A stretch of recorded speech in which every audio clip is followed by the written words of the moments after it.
পাবনার চাটমোহর উপজেলার ফুলজানা ইউনিয়নের সাইপাই গ্রামের মোহাম্মদ মানিক উদ্দিনের জীবনের গল্প আজ সারা এলাকার আলোচনায়। মাত্র ৭৯,০০০ টাকায় দিয়ে ৪ বছর আগে তিনি কিনেছিলেন একজোড়া বাচ্চা মহিষ। আমার জীবনে জমা হরেছি, বাড়ি হরেছি, একটা ওয়াল হরেছি, ২৬ হাত ফ্ল্যাট বাড়ি একটা হরেছি, জমি রাখেছি, হুন্ডা কিনেছি। ভালোভাবে লালন পালন করে এক মহিষ ১,৯০,০০০ টাকা বিক্রি করেন। আরেকটি মহিষ বাচ্চা দেওয়ার পর মারা গেলেও হাল ছাড়েননি মানিক উদ্দিন। পরে আবার যখন মহিষটি বাচ্চা দেয় সেটি ১,৮০,০০০ টাকা বিক্রি করে। ৪ বছর আগে ৭৯,০০০ দিয়ে কিনেছিলাম দুটি। খাওয়া দাওয়া মনে হয় একটা ১,৯০,০০০ বেচেছি।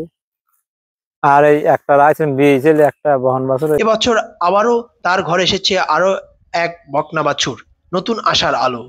মানিকউদ্দিন বলেন, মহিষ পালনে লাভ আছে। প্রতি বছর যদি ২টি বকনা মহিষ থাকে তাহলে প্রতি বছর বাচ্চা দেয়। তারপর আবার বিল একটা আইডি বাছুর হলে বেশি ১,৮০,০০০ বেচলেন। আবার একটা বিন দিয়েছে, দেওয়ার পর এবার আবার আবার আর একটা বিয়েছে। প্রতিটি বাচ্চার দাম প্রায় ১,০০,০০০ টাকা। দুধ ও বিক্রি হয় লিটার প্রতি ১০০ টাকা। তিনি কখনো বাইরে গাড়ি টানতে যাননি। নিজের জমি ফসল নিজেই টানেন মহিষ দিয়ে।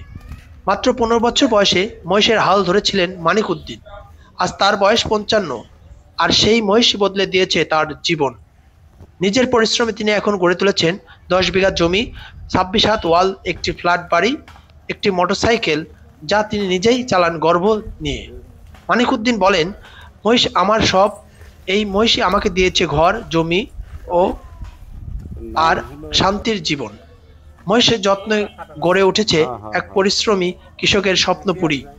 এজন্য বাংলার মাটির গল্প, ঘামের গন্ধে লেখা সফলতার ইতিহাস। কত টাকা? একটা বেশি ১,৯০,০০০, একটা বেশি ১,৮০,০০০। কবির পাইনি। দুটি বকনা আছে, একটা গাভী আছে। কত দাম হতে পারে? তাও তো গাভী ফেলা দিলে তো ৩ লাখ হবে, আর বাইর যদি আছে ওটা তো ১,৫০,০০০ হবে। আছে কিনা মানে প্রতি বছরে যদি দুটি বকনা থাকে তাহলে মনে হয় যে প্রতি বছরই তো বরণ দেয়। খালি আবার হচ্ছে ওই দুটি বেশি তখন ২ লাখ বেচা যায়। আবার ধরেন বছরের মাথা আবার ২ বছর বকনা হয়। দুধ জমা আছে, মনে হয় ঠুকঠাক গাড়ি মারি দিয়ে একটু ধান মান আনা লাগে, এ কামও আমার চলে। আবার মনে হয় বছরে একটা বাছুর দিচ্ছে। আমি বাইরে কোনো গাড়ি বাবি যাইনি, সংসারের কাজ বেশি, মুসলমানি দেই। আহান মনে হলে এই লেগে চলে নিজের কামটা করি, আর বছরে যে বাছুর দেয় এতেও লাভ হয়। আবার ধান টান নিয়ে আসি এক দিই, এটা আমার অন্য গাড়ি দেওয়া লাগে না কিছু। আমার তো বিদেশ নাই, টুকটুক করে যা চলছে জোর জমা হয়েছি, মেলা টুক জোর জমা হয়েছি। তারপরে ৭, ৮, ১০ বিঘা হয়েছে। পারিবারিক মনে হয় খাওয়া পড়া লাগে, ওইগুলি হয়ে যায় ৬০ মন, ৭০ মন, ৮০ মন, ৯০ মন এরকম ধান বেচেন।